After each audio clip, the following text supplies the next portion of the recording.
안녕하십니까. 방금 소개받은 이준광입니다. 오늘 이렇게 평일 오후에 인사드릴 수 있게 되어서 영광입니다.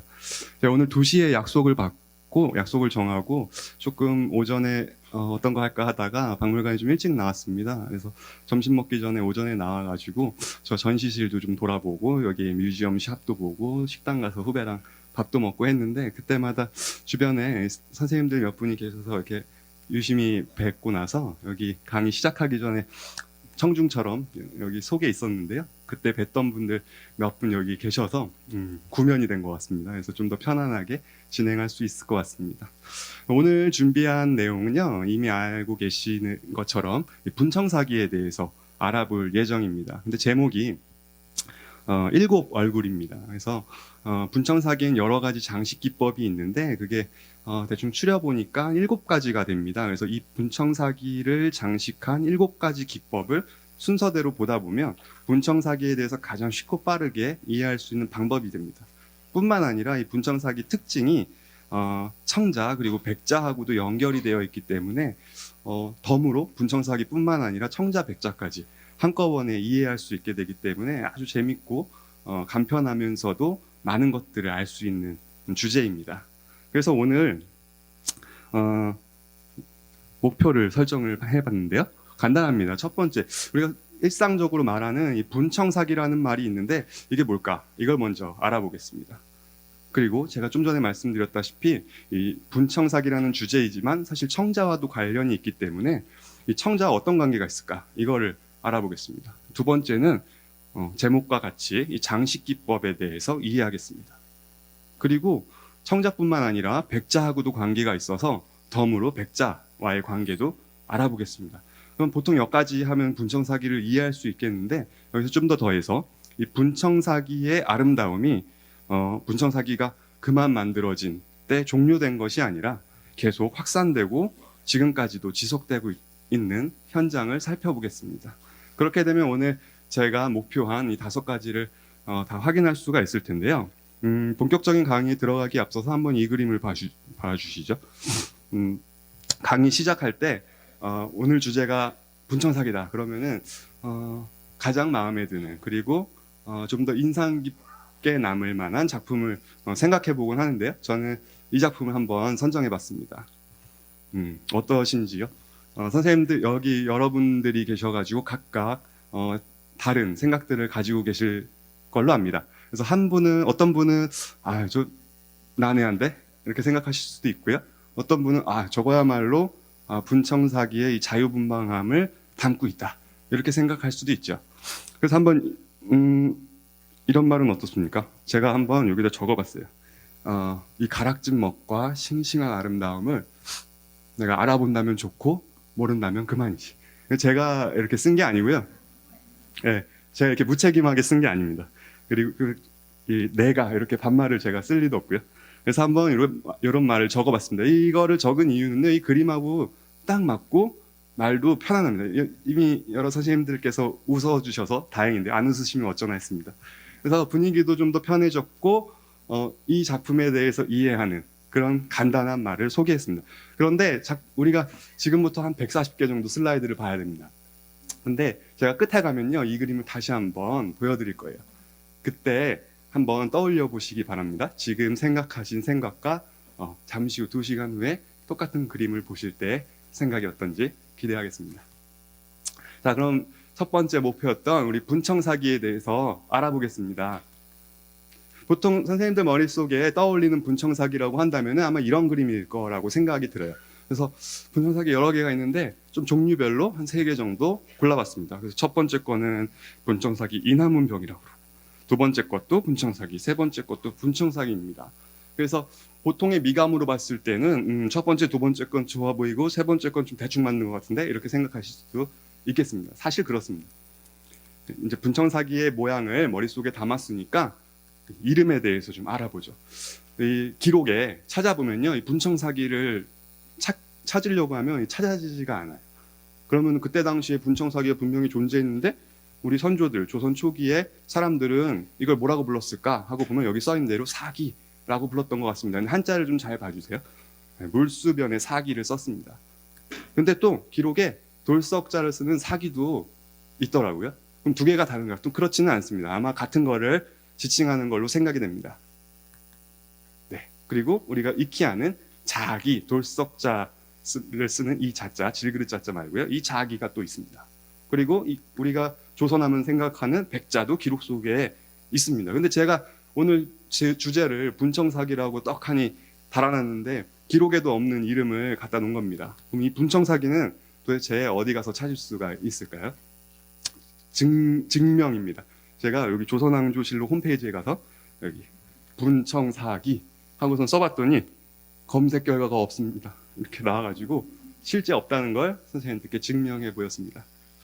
그러면은 분청사기 뭘까?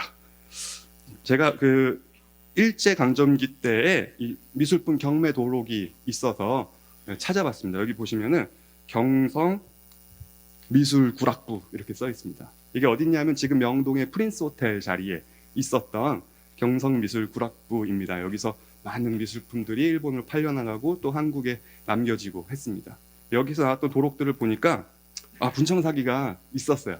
그래서 잘됐다, 잘 찾았다 생각했는데 이름이 분청사기가 아니네요. 그림은 분청사기인데 여기 써 있는 건 삼도 이렇게 써 있습니다. 그리고 밑에는요 삼도, 그리고 안에는 력수, 바깥에는 쇠모라고 적혀 있네요. 그래서 주목해야 될 거는 삼도라는 겁니다. 삼도, 이게 뭘까요? 제가 기록에 찾아보면은 이런 게 있습니다. 이규경이라는 18세기, 19세기를 거쳐 살았던 사람이 있는데 한번 읽어보겠습니다. 다화는 고려가마의 것이 상품인데 이 삼도수라고 불리는 것은 견고하고 그리고 여기 써 있죠. 삼도력을 닮아 그런 이름이 붙어졌다. 처음 건너간 것이 지금에 이르러 400년. 어디로 건너가면 일본에 건너갔다는 뜻입니다. 자, 그래서 일본으로 건너갔으니까 일본을 찾아가 보겠습니다. 지금 위치가 어디냐면 여기가 도쿄입니다. 도쿄에서 동해도를 따라서 쭉 내려오면 전국 시대에 큰 전쟁이 있었던 오다와라 성이 있는 오다와라가 있고요. 후지산 밑쪽에 이즈반도가 펼쳐집니다. 그 이즈반도 초입에 미시마시가 있습니다. 삼도시입니다. 그래서 일본 발음으로 미시마인데요. 여기에서 가면은 이 당시에 이 달력을 만들어서 배포를 했다고 합니다. 그때 나온 달력이 이렇게 생겼어요. 그래서 이게 무슨 특이한 점이 뭐냐면 한자가 아니라 이렇게 그 일본 히라가나로 이렇게 써 있는 달력입니다. 그래서 바로 이 부분이 닮았다. 이 부분하고 닮았다. 그래서 미시마에서 나오는 달력을 닮아서 미시마 이렇게 얘기를 붙인 게 아닐까라고 제가 말하는 게 아니라 이미 조선 말 후기에 기록에 적혀 있습니다. 그 외에도 여러 가지 설이 있는데 두 번째 설은요, 마카오, 필리핀, 대만 이 세 개 섬을 삼도라고 미시마라고 부른다. 그리고 마지막으로 거문도, 우리나라 거문도를 일본 사람들이 미시마라고 불렀고 이 해로 교통상에서 바로 이곳에 모여서 중국하고 일본의 선박이 거래를 하는데 이때 도자기 매매를 했기 때문에 거문도에서, 다시 말해서 미시마에서 거래를 했기 때문에 그 거래한 것들을 분청사기가 아닌 미시마라고 부른다라는 설이 있습니다. 하지만은 다 설이고요. 지금으로는 가장 유력한 건 아까 처음 소개해드렸던 미시마 달력과 닮았다. 아마 거기서 출발했던 것 같습니다. 정확한 건 아직 밝혀지진 않았습니다. 그런데 이 미시마라고 불리는 거에 대해서 다른 의견을 제시한 분이 바로 이분입니다. 우현 고유섭 선생이 1941년에 반론을 제기합니다. 자, 이게 당시 그 반론을 제기한 글이 실렸던 잡지입니다. 조선일보사에서 41년도에 출판한 조강 72호입니다. 10월호인데요. 41년 10월호.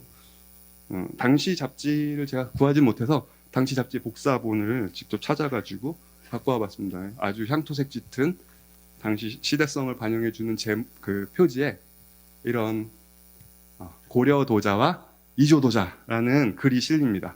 제목과 다르게 표면에는 관음보살님이 계십니다. 그래서 내용을 보다 보니까 이렇게 중간에 이렇게 있습니다. 여기 결핵과 몸 보양에서 뭐 간장약도 광고하고 잡지다 보니까 중요한 건 그게 아니고 이 부분입니다. 너무 작으니까요. 제가 크게 한번 써봤습니다. 토시 하나랑 뭐 띄어쓰기 하나도 안 틀리게 똑같이 적어봤습니다. 한번 읽어볼게요. 일본 다인들이 마음대로 붙인 의미 불확실의 미시마테 삼도수라는 이보다 우리는 분장회청 사기라 함이 그 특색을 잘 보이는 것이 아닐까. 따라서 종차론 이 삼도수라는 것을 분장회청 사기란 칭호로서 부르겠는데 라고 해서 바로 1941년 10월에 공식적으로 분장회청사기라는 이름이 제시되었다는 걸 알 수 있습니다. 근데 여기서 주의할 건 제가 나눠드린 유인물에도 적었습니다만은 그때 당시에 처음 제시할 때는 이 돌석자의 사를 썼습니다. 근데 이 분장회청사기가 41년도에 제기된 이후에 이 학술 논문이 이때 이 혼란스러운 세상이다 보니까 많이 출판이 안 됐습니다. 그래서 우리나라, 일본 다 출판이 안 되다 보니까 한 20년 동안 출판이 안 되다가 제가 검사하기로는 1962년에 우리나라 학술 논문에 분청사기가 등장합니다. 그러니까 약 20년 동안 약간 구전을 통해서 분청사기로 정착된 것 같습니다. 정작 분장회청사기라는 말을 제안한 이 고유섭 선생은 본인의 다른 글에서는 분장회청기 내지는 분장회청자라는 용어를 사용하지 분청사기라는 약자는 본인은 당시는 사용하지 않았습니다. 20년 후에 분청사기로 굳어지고 그때의 사자는 물수변의 사로 바뀐 것 같습니다. 그래서 우린 처음에 미시마테로 불리던 이 용어는 41년에 분장회청사기가 제안된 이후에 점차 분청사기로 바뀌게 되고 정작 미시마테라고 부르던 일본도 학술적인 용어로는 분청사기를 받아들입니다. 그래서 96년도에 일본 오사카 시립 동양도자 미술관에서 있던 전시의 도록 표지인데요. 분청사기라는 용어를 전시 제목으로 사용합니다. 그리고 최근에 2010년도에 나라에 있는 야마토 문화관에서 나온 도록을 확인해 보니까 이런 분청사기에 대한 제목도 분청으로 줄여서 혼세이라고 해서 쓰고 있었습니다. 다만 밑에 미시마테를 부연으로 설명을 붙여서 여전히 미시마테라는 이름이 일본에는 남아있다는 것을 알 수 있죠. 그래서 우리는 처음에 제가 오늘 주제로 정했던 분청사기에 대한 소개, 그리고 이 이름이 어떻게 정착되었고 지금까지 이어졌는지를 말씀을 드렸습니다.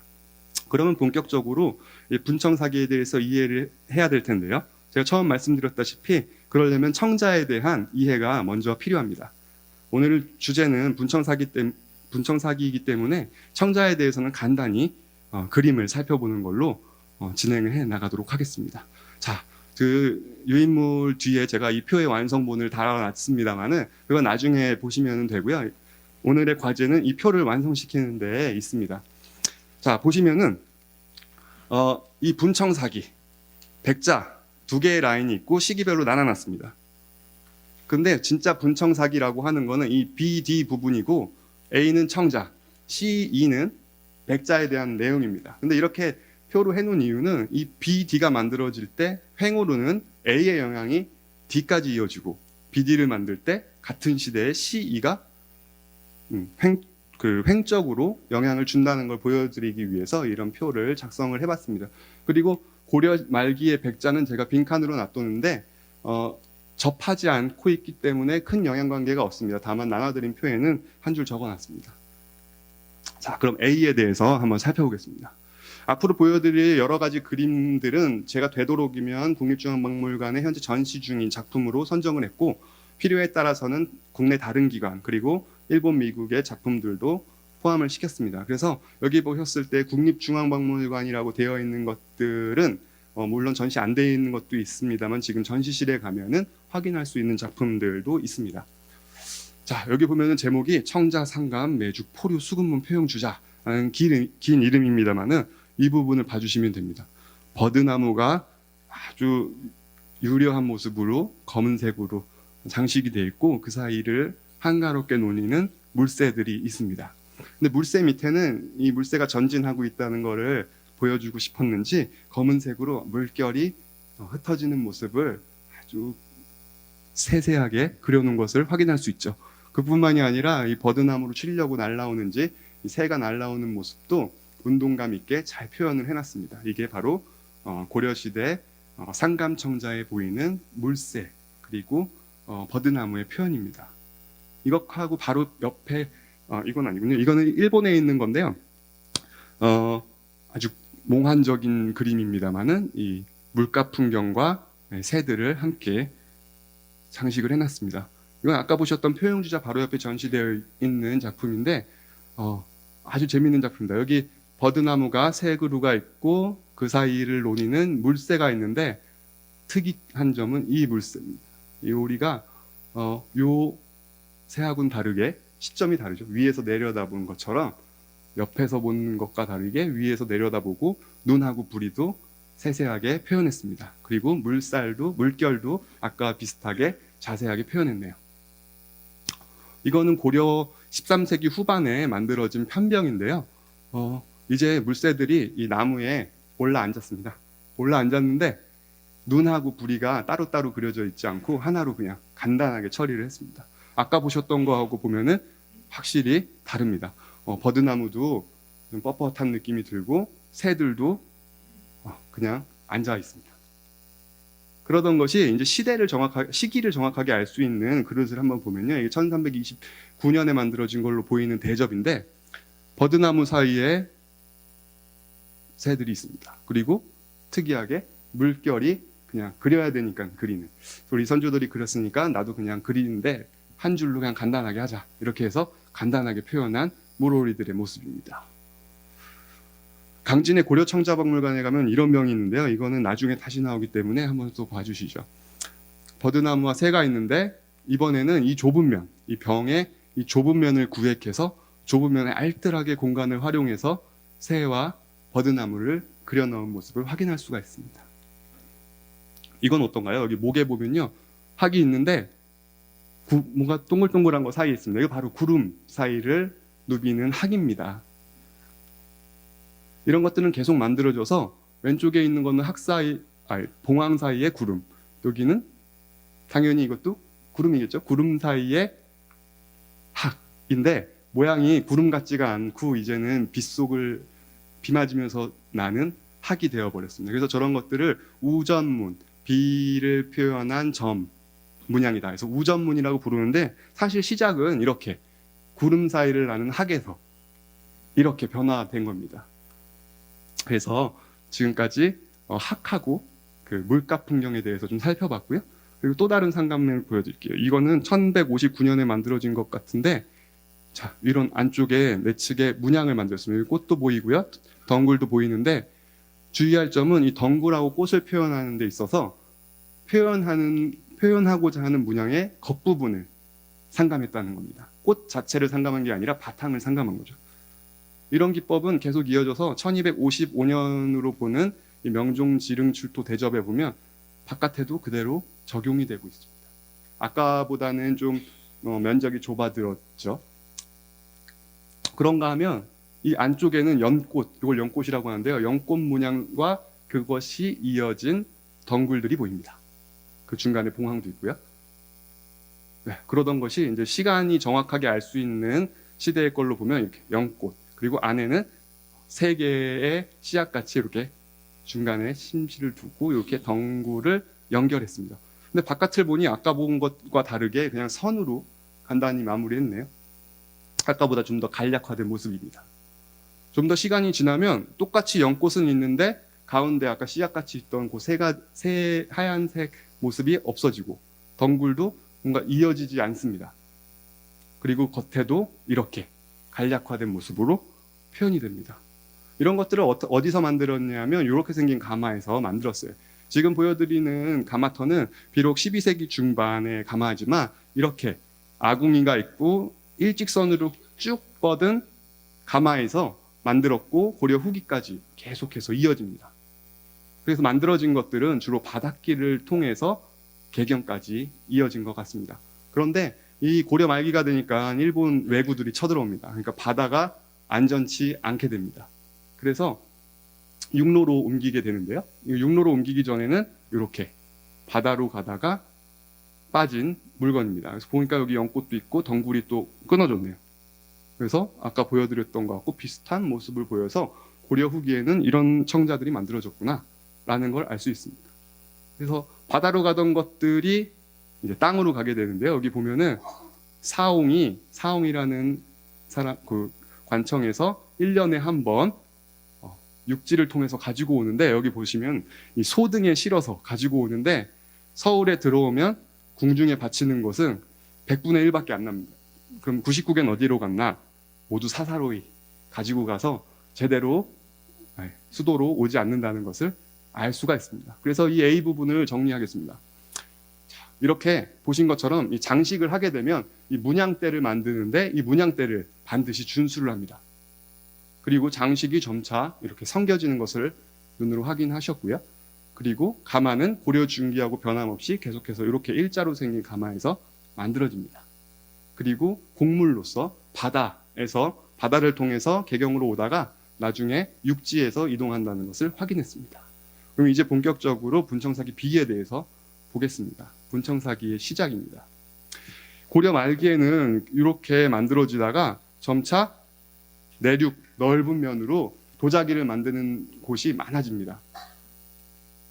그래서 얼마나 많아졌냐면 이 조선 초에 1424년에서 1432년 사이에 조선에 얼마나 많은 가마터가 있는지 조사하자 해서 조사를 해보니 자기소, 도기소가 139개, 185개 이렇게 전국의 많은 곳에 산포했다는 걸 알 수가 있습니다. 그런 데서 만든 것들 중에 하나를 보여드릴게요. 이건 호림박물관에 소장된 분청사기인데요. 여기 요거 보이십니까? 꽃같이 생긴? 이게 아까 계속해서 보여드렸던 그 연꽃이 이렇게 돼버린 겁니다. 이 좌우를 쫙 잡아 늘린 것처럼 돼버렸고, 꽃과 꽃을 연결해주던 덩굴이 완전히 사라져버렸어요. 그리고 바깥에는 제가 처음에 보여드렸던 그 바깥 장식이 이제는 다 사라지고 그냥 대충 선으로 마무리해버렸네요. 그러면은 지금까지 보시는 거 한눈에 보시죠. 처음에 보셨던 1329년에는 연꽃과 덩굴이 완벽하게, 그리고 바깥에도 비록 간략화됐지만 이런 모습이 있었습니다. 근데 시간이 지나니까 연꽃은 간략화되고 덩굴도 보이는 둥 마는 둥 이렇게 바뀝니다. 사당리에 가면은 강진에서 주순 것들을 전시하고 있는데 비슷해서 이곳에서 만들었던 걸로 보고 있습니다. 그리고 방금 보셨던 조선 초기에 만든 대접을 보니 결국 문양 소재는 똑같은데 점점 뒤로 갈수록 간략화되고 있다. 바깥도 안쪽도 마찬가지다. 라는 걸 확인할 수 있죠. 그런데 제목을 보면 앞쪽에 두 개는 청자고 뒤에 거는 분청사기입니다. 이상하죠? 앞에 거랑 뒤에 거랑 똑같은 걸 장식하려고 했는데 왜 이름은 다를까요? 오히려 문양이 자세하고 간략화됐다라는 거에 중점을 둔다면 이렇게 나누는 게 더 합당할 것 같은데요. 그래서 이 분청사기라고 하는 이름은 아까 처음 말씀드린 대로 일제강점기 때 제시되었지만 대체적으로 고려와 조선 국가가 나뉘어질 때 이 분청사기라는 이름도 부여되는 경향이 있습니다. 도공들은 고려가 조선으로 바뀌었는지는 중요하지 않습니다. 만들던 거 계속 만드는 건데 우리는 이름을 부여할 때 이 왕조의 변화에 따라서 붙이려는 경향이 있다 보니까 이런 오류가 생기는 거죠. 심지어 가마도 이렇게 일자가마 똑같죠. 이게 조선 후기에 가면 점점 뒤에가 넓어지거든요. 칸도 생기고. 근데 똑같았습니다. 그리고 만든 것들을 왕실로 갖다 주는 것도 똑같습니다. 관리가 파견돼서 지방에서 만드는 것을 감독하는 것도 똑같습니다. 그리고 만든 것들을 아까 고려시대 때 바다를 통해서 개경으로 가지고 갔다고 하는데 조선시대에도 바다에서 나왔습니다. 분청사기를 만들어서 바다로 갖고 가다가 빠졌구나 라고 해서 유통하는 방식도 똑같았습니다. 그런데 이름은 다르게 붙이고 있는 거죠. 그래서 상강기법을 알아보면서 그 이름에 대해서 다시 한번 언급해 드릴게요. 이 작품은요, 여기 분청사기실 들어가면 첫 번째 작품으로 전시되고 있는 작품입니다. 이 작품은 굉장히 중요한데요. 왜 중요하냐 하면 원래 붓으로 그리는 장식을 상감으로 조선식으로 번역한 겁니다. 원래는요, 이게 아마 이런 거 보고 만들었을 것 같아요. 중국 도자기인데 똑같이 생겼죠? 위에서부터 볼까요? 여기 이런 장식이 똑같고 그 안에 연꽃이 있는데 여기 연꽃이 똑같이 있네요. 그리고 문양대 밑에 용이 나아가는 방향과 모습도 똑같습니다. 덩쿨도 똑같고 여기 연 이파리 안에 세부 장식도 비슷합니다. 그래서 아마 이런 도자기를 보고 그렸을 걸로 보입니다. 근데 오른쪽에 있는 거는 안료를 붓으로 묻혀서 그린 건데 왼쪽에 있는 거는 고려 상감청자 만들던 기술 그대로 태토를 파서 다른 색 흙을 넣어서 굽는다라고 하는 방식으로 만들게 된 거죠. 이런 상감청자도 있습니다. 근데 이 제목이 보시면요, 조선 15세기죠. 조선 15세기인데 청자네요, 제목이. 이게 보물로 지정될 때 청자 상감으로 공식 명칭이 붙여졌어요. 이게 지정되기 전에 도록을 보면요, 분청사기 상감이거든요. 근데 이 지정이 되면서 공식적으로 청자가 되니까 제가 청자라고 쓴 겁니다. 근데 이 조선시대 때 만든 걸로 보이기 때문에 원래대로라면 분청사기로 해줘야 되겠죠.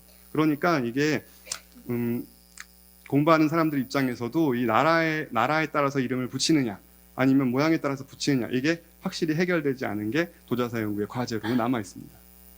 자, 이런 것과 모습이 똑같죠. 오른쪽에 있는 건 청자로 이름이 불리거든요. 근데 왼쪽 거는 조선시대 때 만들어서 또 분청사기로 볼 수도 있는 겁니다. 자, 조선시대 분청사기는 이렇게 단이 많아집니다. 하나, 둘, 셋, 넷, 다섯 개 사이에 연꽃이 있네요. 오른쪽 거하고 보면은 어떻습니까? 좀 더 이 상감 부분이 넓어지면서 백화장되는 것 같은 모습이 보입니다. 점점 하얀색 면이 많아지는 것이죠. 이건 1420년대에 만들어지지 않았을까라고 보는 작품인데, 이 세종 임금님의 따님인 정소공주님 묘에서 출토됐습니다. 점점 조선화되고 있다라는 평판을 받는 항아리인데요. 여기다 탯줄을 넣었을 걸로 보이는데 이상하게 묘에서 출토됐습니다. 그 이유는 정확하게 알 수는 없습니다. 그래서 겉에 상감기법을 적용한 조선시대 분청사기입니다. 여기서부터는 좀 더 재밌는 모양들을 볼 수가 있습니다. 지금 여기 연꽃 그리고 새가 있는데 뒷면이 더 재밌어요. 자, 익숙하지 않으신가요? 이것을 위해서 청자 공부를 예습을 한 겁니다. 여기 보면은 버드나무 위에 새들이 있죠. 하나도 비례가 맞지 않습니다만은 네, 새가 있는 겁니다. 이거 아까 보셨던 거랑 같이 한눈에 보시죠. 원래는 이거에서 시작이 된 건데 조선시대에 오면서 똑같은 소재를 이렇게 표현하게 됩니다. 이게 비슷한 거 보면요, 더 웃긴 게 있습니다. 이건 일본에 있는 건데 이 버드나무죠. 이거 믿기시지 않겠지만 새입니다. 새들이 있고 물고기가 버드나무 위로 껑충 뛰어 올랐고, 이 새는 다리도 없고 그리다가 말았죠. 하지만 이런 부분이 바로 조선시대 분청사기에 보이는 자유분방한 모습입니다. 이 작품은 여기 중앙박물관에 지금 전시되어 있는 작품인데 제가 분청사기 강의할 때 꼭 쓰는 작품이에요. 이 작품의 특징점은 뭐가 있을까요?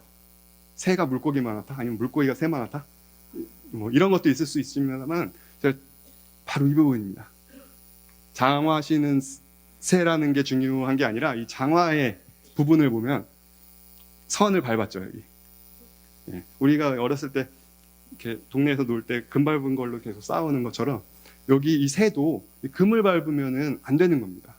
제가 그래서 아까 고려시대 상감청자에서 아무리 좁은 면도 꼭꼭 채워 넣었다 라면서 이 작품을 보여드렸었죠. 그래서 아마 고려 상감청자를 만들던 도공은 아주 반듯한 사람이었을 것 같아요. 규칙을 어기지 않는.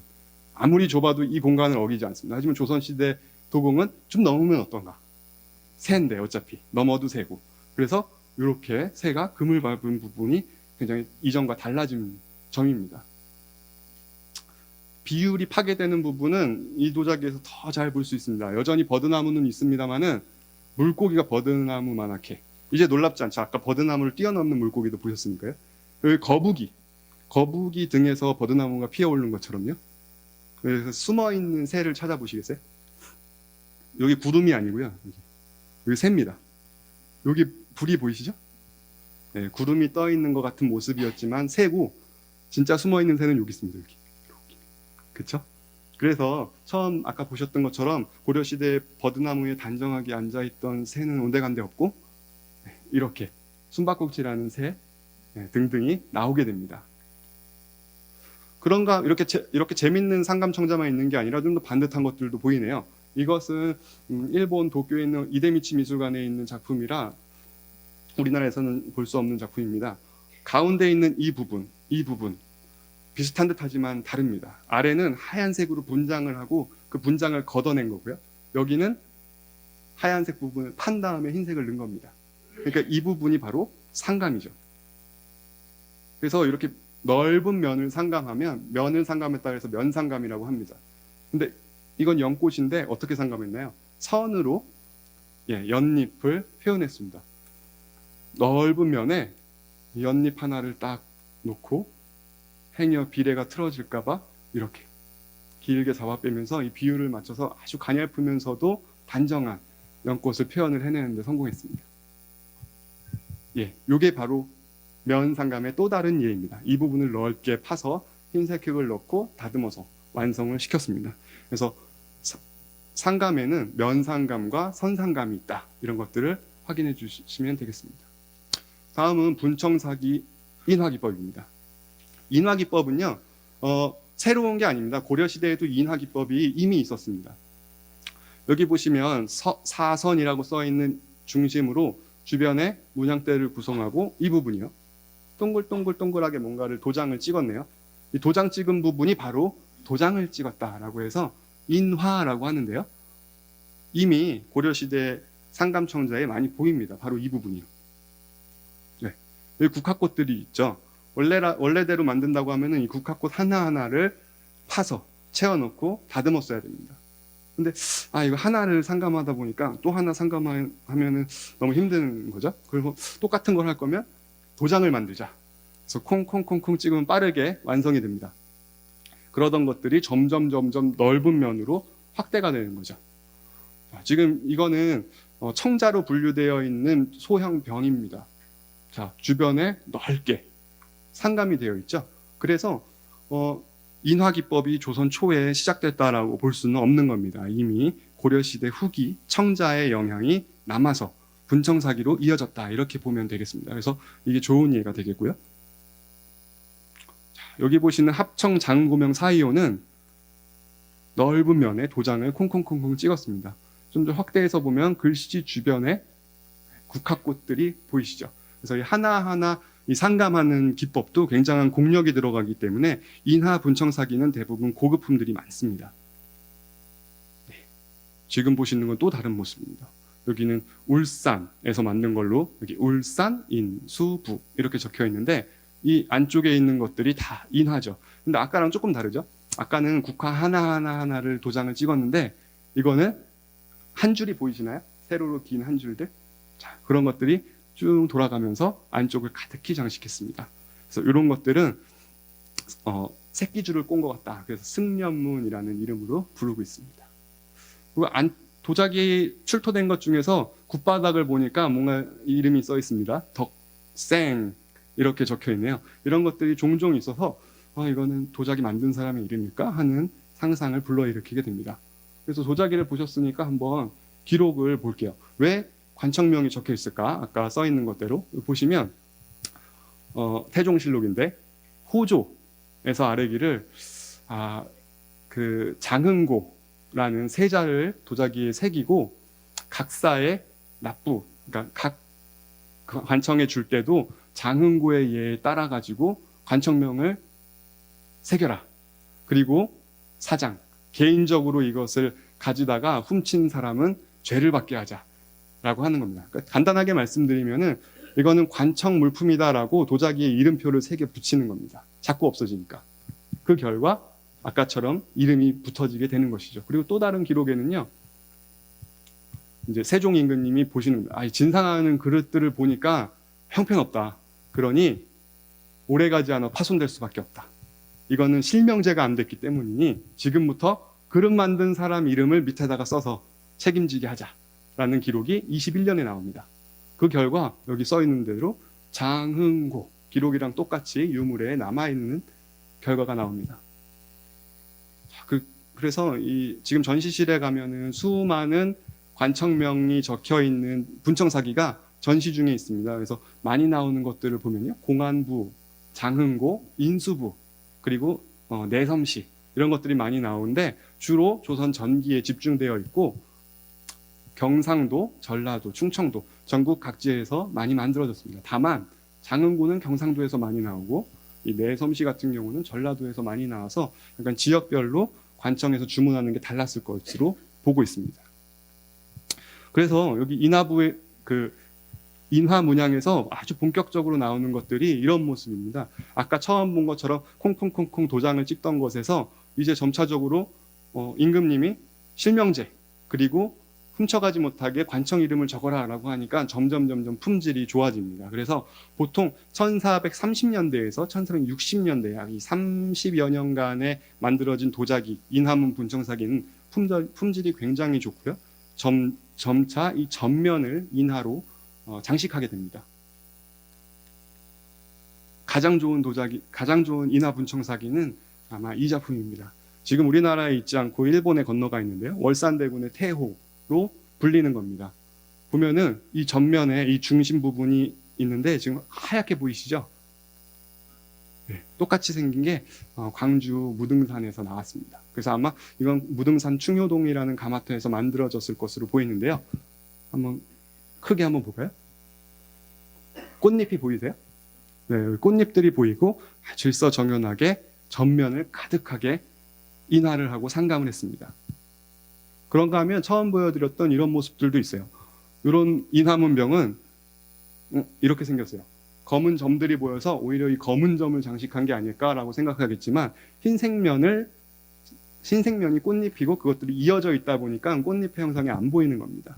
원래는 이런 것들인데 이렇게 되는 거죠. 그래서 정리하면 인화문 분청사기는 처음부터 착착착 순서대로 만들어지다가 세종 임금님의 명령에 의해서 품질이 한층 좋아져서 약 1430년대에서 60년대까지 지속적으로 발전했다. 이렇게 볼 수가 있습니다. 그래서 지금까지 보신 걸 정리를 하겠습니다. 자, 상감청자의 맥을 잇는 상감 분청사기가 계속해서 제작이 됩니다. 그런가 하면은 아까 재밌게 보셨던 조선적인 여유와 재미를 갖는 상감 양식, 바로 이렇게 버드나무 위에 올라앉은 새들처럼 비례와 격식이 파격적으로 바뀐 상감 장식들이 보이게 됩니다.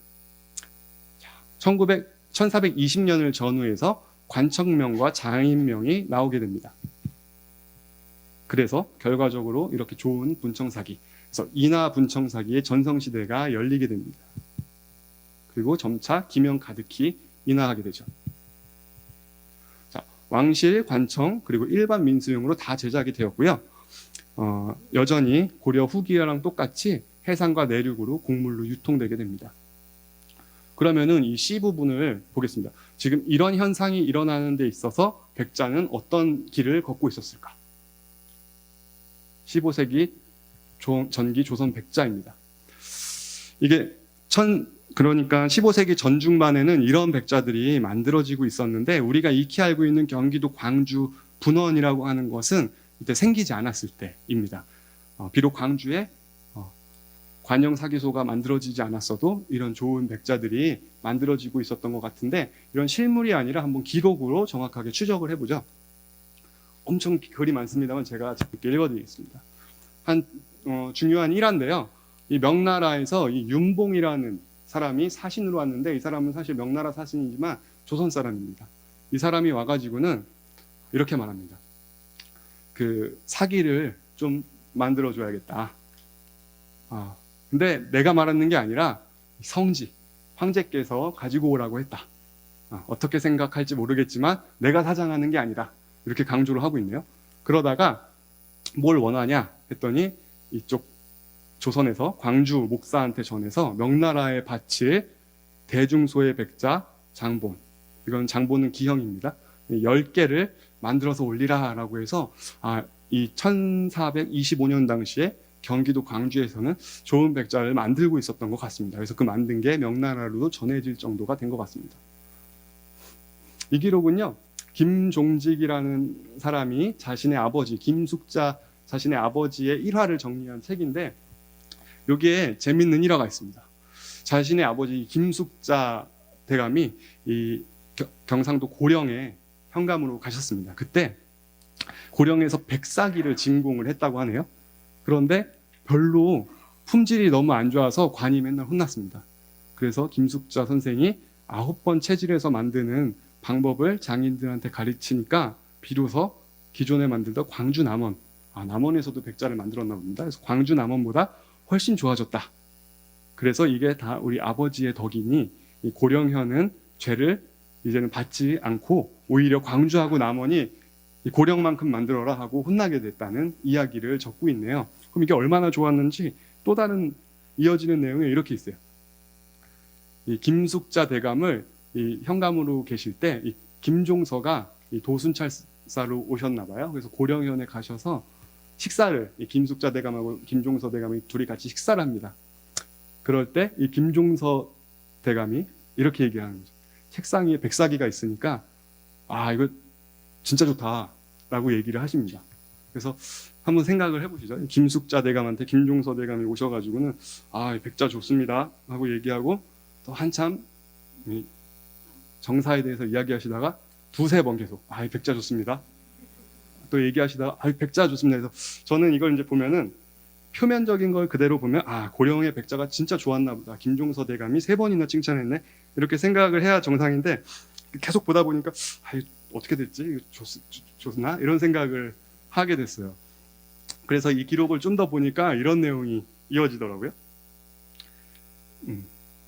김숙자 대감이 가지고 싶어 하는지를 모르고 그냥 예 하고 나와버렸다. 그랬더니 김종서가 서울에서 누차 나의 조울함을 책해서 나한테 전해지길 기대했다 해서 안 좋구나 이런 생각을 하게 됐어요. 근데 여기서 중요한 건 이런 역사적인 재미도 있습니다만은 김숙자 대감이 9번 체질하는 것을 장인한테 직접 가르쳐서 고령현의 백자가 당시에 명망 있는 대감인 김종서 대감도 부러워할 만큼, 갖고 싶어할 만큼 좋은 백자를 만들었구나. 그리고 당시에 광주 남원도 백자를 만들었는데 그거보다 더 좋아졌구나 라는 것을 알 수가 있죠. 근데 확실히 더 좋아졌는지는 모르겠습니다. 왜냐하면 아들이 아버지의 일을 찬양하면서 쓴 글이기 때문에 좋아지긴 좋아졌겠지만 뭐 남원이나 광주만큼, 광주를 압도할 만큼 좋아졌다, 이거 표면 그대로 받아들이기는 어려울 수도 있습니다. 하지만 당시에 경기도 광주, 그리고 전라도 남원, 경상도 고령 이런 데서 좋은 백자들, 분청사기, 아까 이남은 분청사기 이런 거 만들 때 좋은 백자도 만들어지고 있었다, 이런 것을 꼭 기억해 주시면 좋겠네요. 그럼 왕실은 어떤가? 사대부들이 이렇게 백자를 썼으면 왕실도 당연히 썼을 것 같습니다. 세종실록을 보니까 기록이 남아있네요. 문소전, 휘덕전에 쓰는 은그릇들을 이제부터는 백자로 써라, 이렇게 말하고 있습니다. 그래서 아마 왕실에서도 백자를 쓰기 시작한 것 같고, 그 시점이 아까 이남은 분청사기의 전성 시기인 1430에서 1460 사이에 포함되고 있다는 것을 알 수가 있습니다. 그리고 또 있습니다. 이제는 세조 임금님이 화자기, 그림 그려져 있는 자기로 동궁에서도 역시 자기를 또 쓰자, 이렇게 얘기를 해서 왕실도 아까 김숙자, 김종서 대감과 마찬가지로 백자를 쓰고 있다는 것을 확인할 수가 있죠. 그리고 1466년에 드디어 이런 명령이 나옵니다. 이제부터 자기는 진상, 왕실한테 올리는 것 외에 공처에서도 사적으로도 쓰는 것을 금지한다 라고 공표를 해버립니다. 즉 왕실만 자기 좋은 백자를 쓰겠다, 이렇게 공표를 하는 것이죠.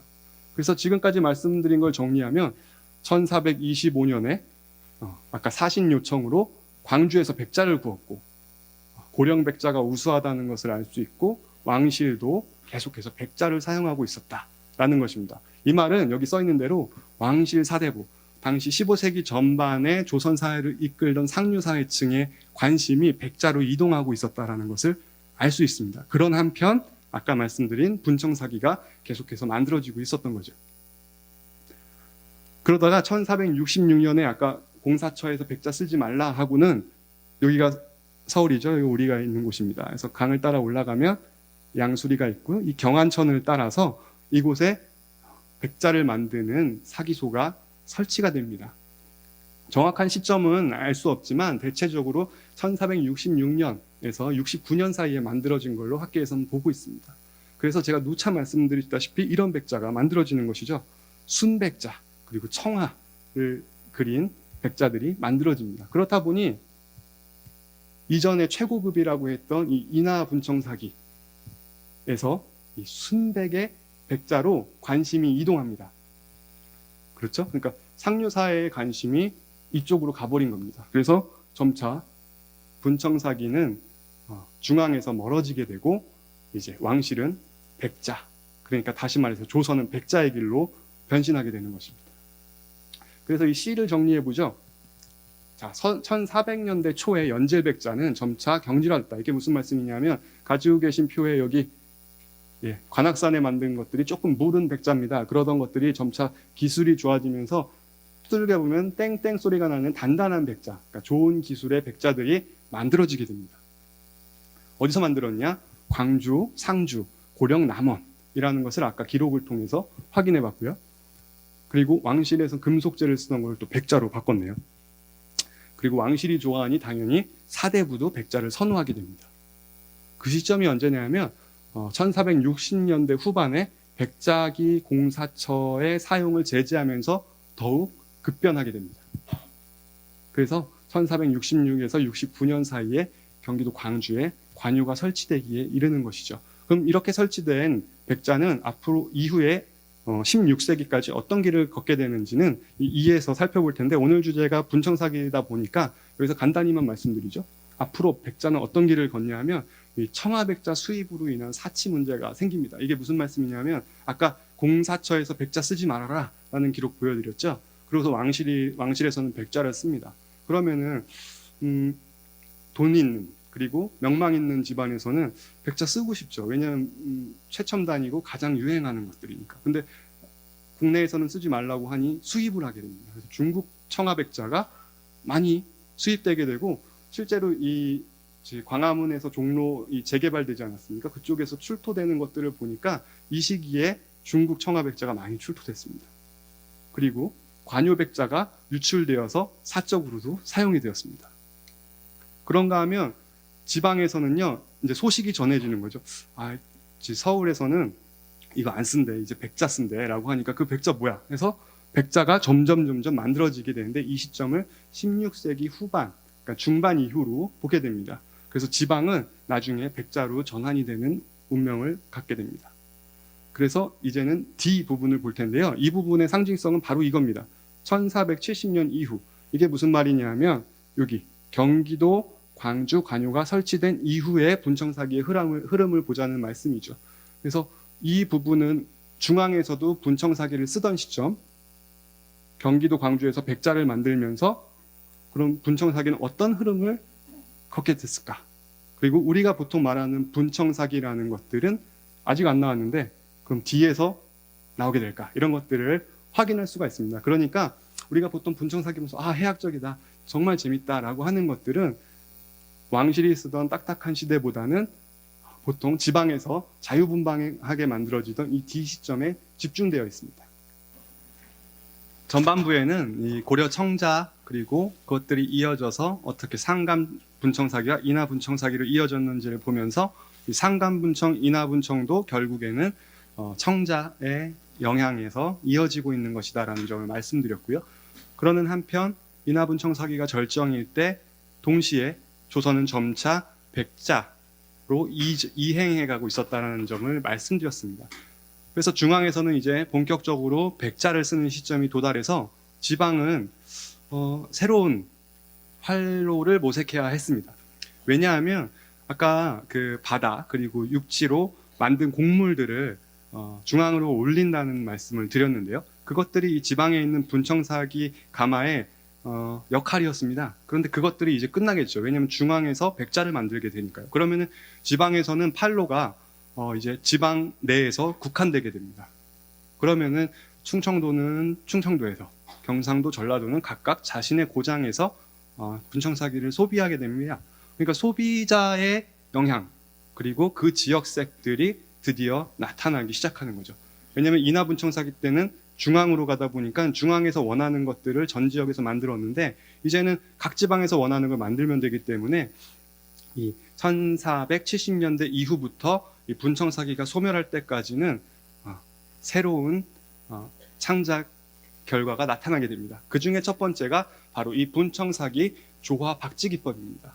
이름이 좀 생소할 수도 있습니다. 조화와 박지. 사실 음각과 양각 이렇게 보셔도 되는데요.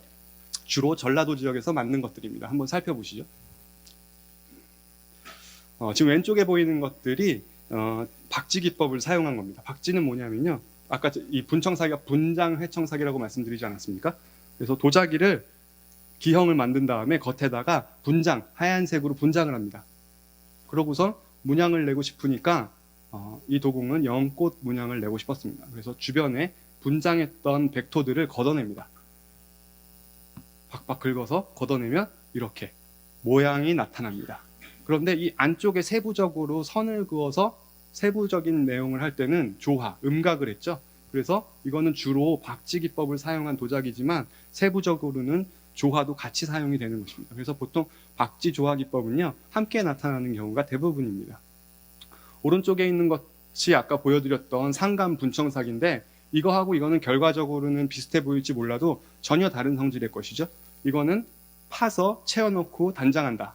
이거는 칠하고 벗겨낸다 라는 거기 때문에 지금까지의 장식 기법을 완전히 뒤엎는 겁니다. 파고 채우는 게 아니라 덮고 걷어낸다 라는 것이기 때문에 이 분장 회청사기는 다른 분청사기들하고는 다르게 가장 획기적인 장식 기법이라고 보실 수가 있습니다. 근데 이런 것들은 제가 지금 지방화, 1470년대 이후 지방화 과정을 말씀드리고 있습니다만은 사실 이런 거 만들 때도 나타나긴 했었습니다. 그러다가 1470년대 이후에 본격화되는 거라는 점을 말씀드리겠습니다. 이거는 조화 기법이 사용된 겁니다. 아까 보신 건 연꽃하고 거의 비슷하지만 바탕을 놔두고 그냥 선으로 연꽃을 표현했죠. 그래서 나란히 놓고 보면 다르죠? 이쪽은 주변이 없고 이쪽 주변이 바탕이 있는 상태에서 선으로만 표현을 했습니다. 그래서 왼쪽이 조화, 오른쪽이 박쥐 이렇게 보시면 되겠고요. 박쥐 기법의 예로 한번 이 병을 가지고 왔습니다. 어떻게 만들었을지 한번 만들어 볼까요? 여기 분청사기 병을 만듭니다. 그 다음에 바탕에다가 흰색 분장을 칠합니다. 그리고 문양대라고 해서 위아래 문양대를 선으로 대충 두르고 이쪽 바탕, 바깥쪽을 다 걷어냅니다.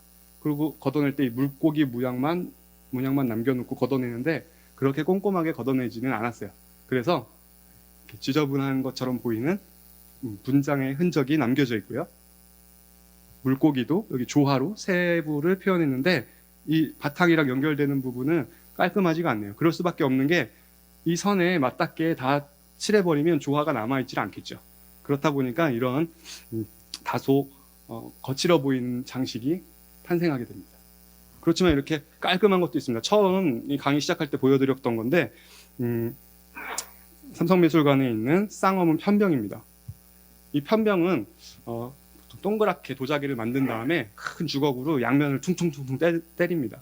그러면 대체적으로 이렇게 평평한 면이 나타나고 이 면에다가 그리고 싶은 것들을 그리는데 물고기를 그려놓는데 나란히 두 마리가 있고 아주 웃는 얼굴로 사이좋게 있습니다. 근데 이런 물고기들이 분청사기에 많이 나타나는 경향이 있습니다. 다른 물고기들은 나중에 보여드리죠. 근데 이것도 다시 비교하면 이것이 박쥐, 이것이 조화라는 것을 한눈에 알 수가 있습니다. 분청사기 조화기법 중에서는 뭘 그렸는지 잘 모르겠는 작품들이 더러 있습니다. 바로 이 작품인데 이 작품은 동원 선생이 기증한 국립중앙박물관 소장품입니다. 지금 전시되어 있는데 여기 밑에서부터 풀 모양을 그리고 여기 꽃도 있습니다. 뭔가 뾰족뾰족하고 비례도 잘 안 맞는 것 같고 다소 거친 모습입니다만 이게 조금 돌아가면은 이 풀 꽃잎이 맞물리는 사이에 집 같은 게 있어요. 지금 전시는 집이 있는 모양으로 해놨는데 풀꽃 사이에 있는 집, 이게 뭔지도 잘 모르겠습니다. 이렇게 지방화되면서 점차 알 수 없는 그림들이 늘어나게 됩니다. 자, 이번에는 또 좋은 것들을 보여드리겠습니다. 이거 장군이라고 합니다. 여기 밑에 장군이라고 되어 있는데 아까 그 윤봉이라는 사람이 장군 10개 만들어서 황제한테 갖다 줄 테니까 장군 10개 광주에서 만들어 오시오라고 했을 때 그 장군이 이런 모습입니다. 좀 특이한 모습이죠. 장군 하면은 익숙한 게 시골에서 네? 네. 제가 말씀 못 드렸는데 말씀해 주셔서 감사합니다. 똥장군이라고 해가지고 나무 지게 지고선 그런 거 있지 않습니까? 그거하고 모양이 똑같아요. 사실 이 장군이라고 하는 거는 삼국시대 토기에서도 보입니다. 그러다가 쭉 만들어지다가 주로 조선 15세기에 많이 만들어지다가 16세기쯤 되면 분청사기 없어지면서 많이 줄어드는 것 같습니다. 근데 이 장군이라고 하는 게 용도가 뭘까요?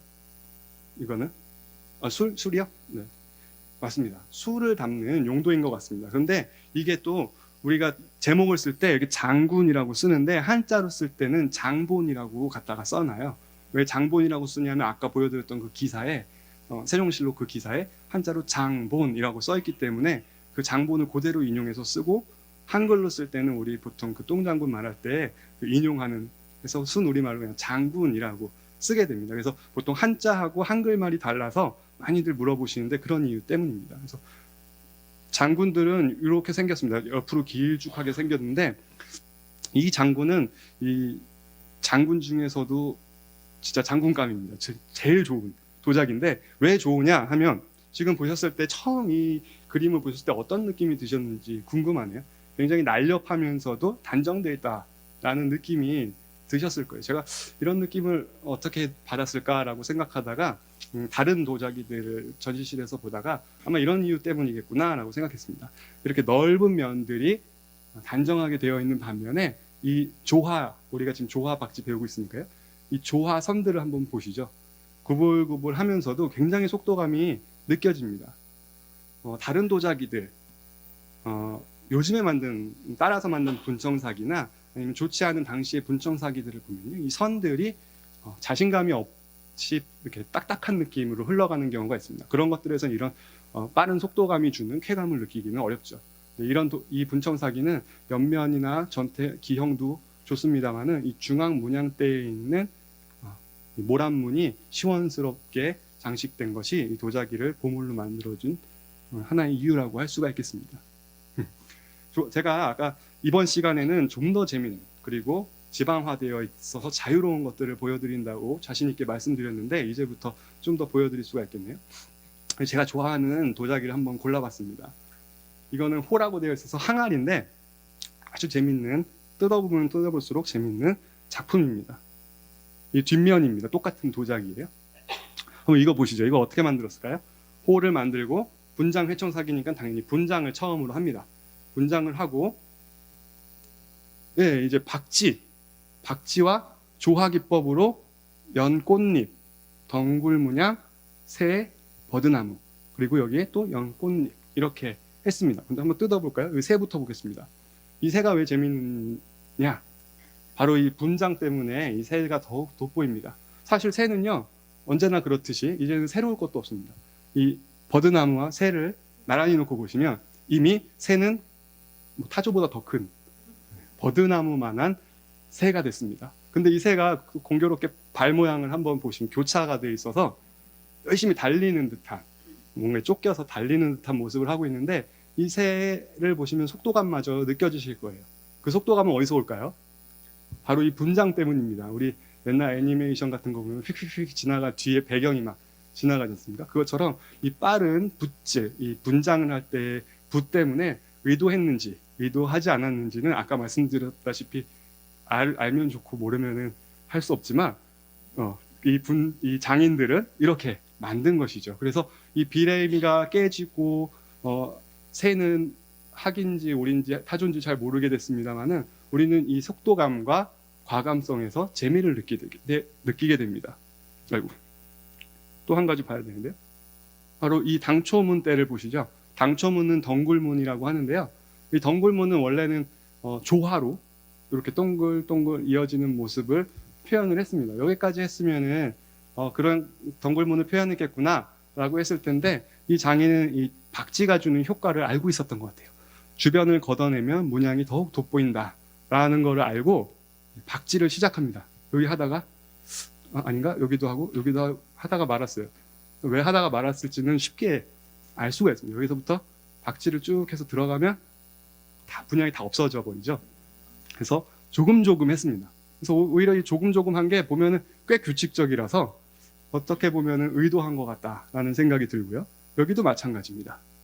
여기 연판문을 조화로 긋고 무심하게 긋고 겉에는 박지를 해서 이 새와 버드나무의 문양대와 완전히 차별화를 이뤄냈습니다. 자, 여기 버드나무와 새 그리고 날라드는 학들 이런 것들은 이미 너무 많이 보셔서 익숙하십니다. 이번 강의 때. 이거하고 비교해 보면요.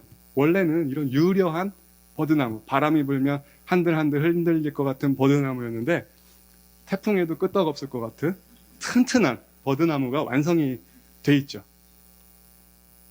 그리고 이거 사실 학인가 봅니다. 그럼 학이 이렇게 있습니다. 눈이 아주 깜찍한 눈화장까지 여기 이렇게 한 것 같은 모습으로 그려져 있습니다. 그래서 사실 이런 데서 이렇게 변화했으며 좀 더 자유로워지고 있다라는 것을 볼 수가 있습니다. 그래서 똑같은 분청사기 항아리입니다만 어느 쪽이 더 잘 만들었고 더 고급품인지 쉽게 아실 수 있을 겁니다. 바로 이게 그렇죠. 이 부분은 넓은 아까 우리가 공부했던 면상감으로 장식했고 위에는 덩굴 문양과 연꽃 문양을 했습니다만 덩굴 문양에 큰 차이가 있죠. 네, 이렇게 물결이 흐르는 듯한 유려한 방추문이 여기서는 고사리같이 변했습니다. 그래서 이런 항아리는 똑같은 것 같지만 전혀 다른 항아리입니다. 여기 문양이 없는 항아리. 그래서 이거는 국립중앙박물관에도 소장되어 있는 작품이라서 덜어 보이는 것 같습니다. 이제 계속 그 도자기만 봤으니까 잠깐 다른 그림도 볼 필요가 있을 것 같아서 어떤 그림 보여드릴까 하다가 제가 또 좋아하는 여러분도 보시면 재밌어 하실 만한 작품으로 생각해 봤습니다. 우리가 지금 15세기를 넘어서 16세기로 가고 있는데요. 이건 16세기에 그려진 아마 중엽쯤, 그러니까 분청사기가 끝날 때쯤이니까 시기적으로는 조금 늦습니다만은 16세기에 그려진 강아지 그림을 찾아봤어요. 이 강아지 그림은 위에는 꽃하고 새가 있어서 이 부분만 보면은 화조화입니다. 근데 밑에 보면 강아지가 있어서 영모화라서 이 두 그림은 화조화와 영모화가 합쳐져 있는 재미난 그림입니다. 보물로 지정되어 있고요. 근데 이번에 제가 봐야 될 거는 강아지입니다. 귀엽죠? 네. 강아지 3마리가 있어서 제가 한번 멋대로 생각을 해봤습니다. 아마 이게 형제라면 이 강아지가 늠름한 첫째인 것 같아요. 여기 둘째는 누굴까 계속 생각하다가 제 친한 후배가 둘째인데 그 친구가 술자리에서 그런 말 하더라고요. 둘째는 너무 힘들다. 동생이 쳐 올라오고 형은 혼내고 둘째는 너무 힘들다. 그래서 이게 떠올랐습니다. 둘째구나. 이렇게 힘듭니다. 새근새근 자고 있고요. 제가 막내인데 막내는 항상 말썽을 피죠. 이 방앗개비일까요? 집어삼켜 드셨습니다. 그래서 이 3마리가 재미있게 놀고 있는 한가로운 풍경을 이암이라는 화가가 화폭에 담아냈습니다. 네. 근데 이게 회화고 전통 회화이기 때문에 아주 정성껏 그리고 지금 봐도 감상하기에 부족함이 없을 정도로 훌륭한 걸작입니다만은 이게 그림이 아니라 도자기에 옮겨가면 재료의 특수성 때문에 좀 더 간략화될 수밖에 없습니다. 근데 그게 하물며 지방에서 만들어진다고 하면은 더욱 간략화되겠죠. 그래서 한번 강아지가 그려져 있는 도자기를 좀 이따 보여드릴게요. 이건 또 다른 강아지예요. 좋아하는 거는 미국에 있어가지고 실제로는 못 보니까 갖고 왔습니다. 이 강아지는 아마 지방에서 풀어 키우는 강아지인 것 같은데 아마 하루 종일 놀다가 꿩인지 모르겠지만 새의 깃털을 들고 집으로 오는 모습입니다. 아장아장 아주 귀엽습니다. 근데 이렇게 귀여운 강아지가 분청사기에서는 이렇게 됩니다. 재미있죠? 아마 지금 여기 선생님들께서 웃으신 이유는 아마 제가 이 작품을 선정한 이유하고 같을 거라고 생각이 들어요. 이 강아지는 한번 1430년대에서 60년대처럼 왕실에 납품하는 도자기라면 자, 임금님 개 그려진 거 쓰시죠 하고 낼 수는 없을 겁니다. 지방에서 자유롭게 쓰기 때문에 이런 창작 욕구가 나오는 것 같은데요. 이 강아지 한번 보시죠. 눈 있는데도 좀 이상하고요. 등을 보니까 좀 마른 것 같기도 하고 아니면 살이 너무 찐 걸 수도 있겠습니다.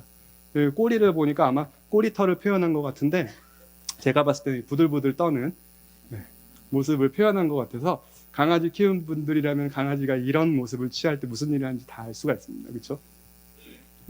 아까 보신 거하고 비교해 보시죠. 비슷한 자세를 취하고 있습니다만은 전통 회화 있는 그림과는 다르게 간략화되고 몇 개의 선만으로 쓱쓱 그려서 장인들이 키우고 있던 강아지를 그냥 그린 게 아닐까 할 정도로 무심한 그림이 탄생했습니다. 근데 우리는 여기서 재미를 느끼게 되는 것이죠. 아마 이 장인이 이렇게 형태 만들고 여기다가 뭐 그릴까 하다가 앞에 강아지가 앉아있어서 보고 그렸을지도 모르겠습니다. 그만큼 자유로워집니다.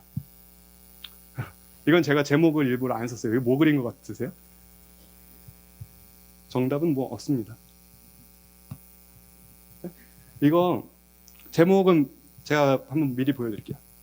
연화문 편병. 그래서 연꽃 그린 거라고 제목은 적었는데 사실 이게 추상화돼 버린 겁니다. 원래 연꽃을 정확하게 그려야 되는데 연꽃일 수도 있고 아닐 수도 있어요. 근데 이 연잎을 이렇게 한 것 같고 이건 아마 연못의 수령 같기도 하고요. 근데 이게 소장품이 제가 근무하고 있는 거다 보니까 제가 뭐 종종 전시하기도 하는데 이건 이제 별칭이 있습니다. 제가 부른 이 보통 저는 용인에 있는 미술관에다가 이걸 전시하곤 하는데요. 이제 그쪽에서 이번에 어떤 분청사기 전시합니까? 그러면 제가 대답을 해드립니다. 이번에 에버랜드 도자기를 선정했습니다. 그렇게 보면 또 그렇게 보이죠? 꿈과 환상의 나라처럼 여기 대관람차가 가는 것 같고 그렇습니다. 제가 선생님들 뭐 재밌게 보시라고 우스갯소리로 하는 말 같습니다만은 뭐 나름 의미가 있습니다. 왜냐하면 제가 아까 말씀드렸죠. 추상화됐기 때문에 사실 뭐 정답이 크게 없습니다. 그래서 이 도공이 사실 뭘 표현하려고 했는지 추적해서 고증해서 완벽하게 알 필요도 없을 겁니다. 여기서 중요한 거는 이 시기에 이만큼 자유분방해졌다라는 것을 느끼시면 되죠. 그래서 제가 특별 에버랜드 도자기를 한번 선택을 해봤습니다. 이건 어떠세요?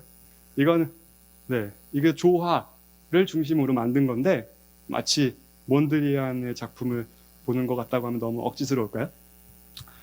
몇 개의 선으로 공간을 구획하고 쓱쓱쓱 세로 대각선 이렇게 표현을 해서 어떻게 보면 그물 같기도 한데 어떻게 보면 그대로 따와서 방에 걸어놓으면 훌륭한 작품이 될 것 같은 분청사기가 완성됐습니다.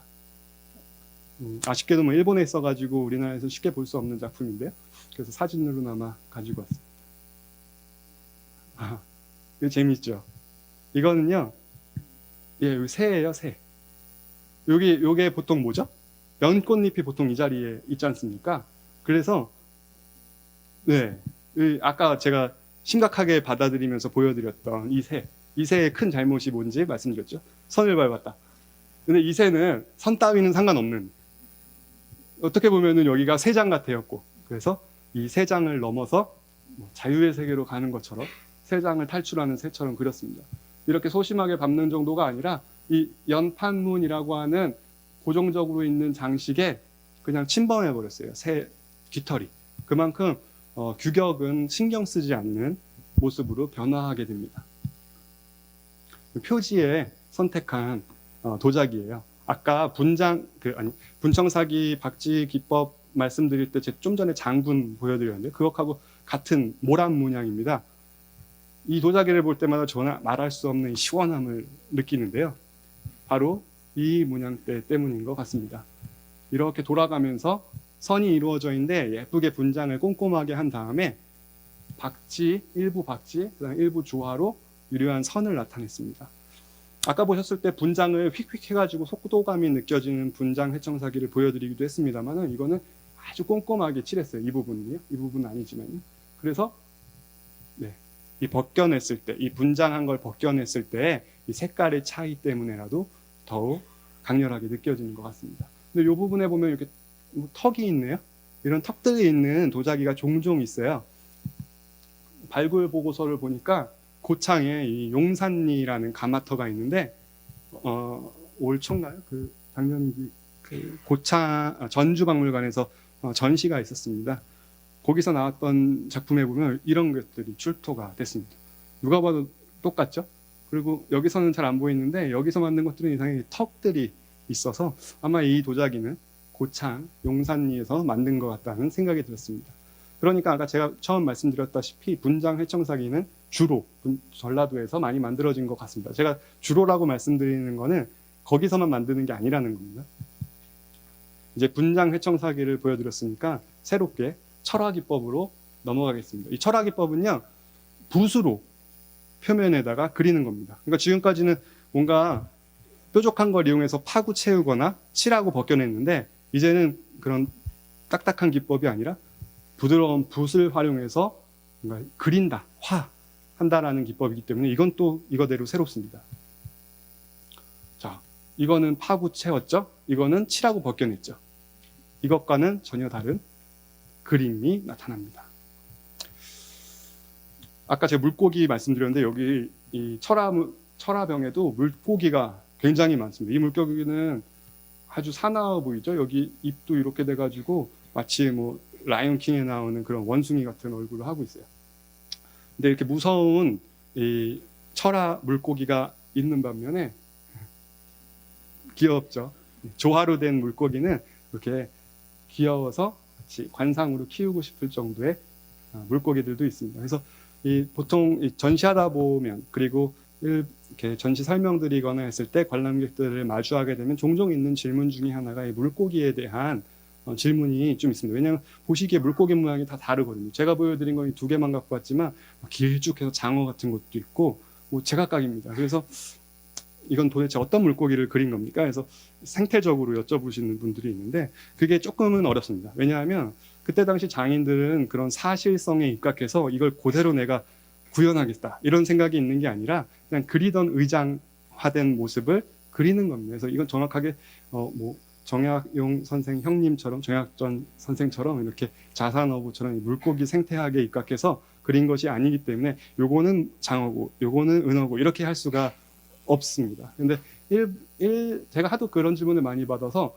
저도 궁금하다라고 생각해서 좀 학술적으로 찾아보니까 일본 분이 그런 논문을 쓰신 게 있었어요. 그래서 그분은 한국의 각종 물고기 설화들을 섭렵한 다음에 요런 물고기들이 조선시대에는 많이 설화에 구전되는데 그걸 적용해서 분청사기에서 보니까 하나도 없다 이렇게 해서 끝나는 쓸쓸한 논문이 있습니다. 그래서 실질적으로는 제가 아까 말씀드렸다시피 생태학적으로 접근하실 필요는 없고요. 그냥 이런 류의 물고기를 그렸다 이렇게 보시면 되겠습니다. 어디서는 이게 계룡산이니까 금강유역에 있는 물고기 특산물이 그려진 거다라는 학설을 제기하신 선생님도 계십니다. 그건 또 그거대로 일리가 있습니다. 보면 비슷하게 생겼거든요. 근데 다 그 물고기가 아니거든요. 다 서로 다르기 때문에 이거는 그냥 착하게 생긴 물고기, 사나운 물고기 이렇게 생각해서 당시의 도공의 수준에 맞춰서 생각하시면 더욱 재밌게 감상하실 수가 있을 것 같습니다. 이건 어떠세요? 이건 이게 정말 좋은 작품인데 일본에 있습니다. 파도가 넘실넘실 일어나는 연못에 파도라고 하니까 물결이 있는 연못에 연꽃이 두 송이가 시원하게 폈습니다. 그 사이를 운동감이 느껴지는 새가 물고기와 함께 그려졌네요. 이거 아마 물고기는 물고기대로, 새는 새대로 그린 것 같은데 공교롭게 물고기를 사냥한 새처럼 근데 그걸 놓쳐버린 찰나 이렇게 그려진 것 같아요. 이렇게 기존 같으면은 확실하게 사실적으로 그리든지 아니면 문양대 안에서 가둬놓고 그리든지 해야 되는데 이렇게 비례가 파괴된 모습으로 자유롭게 그리고 있습니다. 이건 제가 마지막 이 슬라이드를 만들면서 마지막으로 급히 추가한 슬라이드예요. 일본에 있는 작품인데 일본 야마토 문화관이라 그래서 오사카에서 나라로 가는 중간쯤 역에서 내리면은 보실 수가 있습니다. 뭐 전시는 안 돼 있을 수도 있습니다만요. 익히 익숙한 버드나무 플러스 새의 조합인데요. 이게 왜 재미있는지는 어떠세요? 이 새를 한번 보시죠. 아주 능청스러운 얼굴로 봤어? 들켰어? 하는 듯한 얼굴로 이렇게 옆을 흘기고 있습니다. 원래는 아까 보신 것처럼 여기서 시작된 건데요. 아주 봉황처럼 큰 새가 앉아버렸습니다. 역시 뭐 문양 때는 크게 신경 쓰지 않는 모습이고요. 그런가 하면은 아까 제가 계속 보여드린 때 패턴이라고 하긴 좀 그렇지만 왔다 갔다 합니다. 아주 재미난 거 아니면 그래도 단정한 거. 아까 그 조화 박쥐 때도 그랬습니다. 철화 분청사기도 마찬가지입니다. 이렇게 문양대를 구획한 다음에 그 안에 과감하게 모란문을 그린 작품이 있습니다. 이거 어떠신가요? 이거는 흑백의 대비가 너무 강렬하다 이렇게 다가오셨을 거예요. 아까는 그냥 선으로만 칠했는데 철화를 한 다음에 완전히 다 메꿔버렸죠. 그래서 이 과감성에서 아름다움을 느끼시면 좋을 것 같습니다.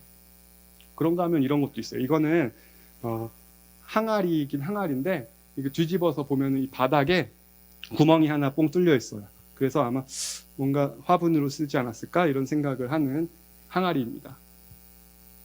분장을 꼼꼼하지 않게 한 다음에 여기다가 꼭 바탕색과 똑같지만 사실 이거 철화입니다. 철화로 모란과 덩굴 문양을 표현했습니다. 이렇게 생긴 특이한 항아리는요.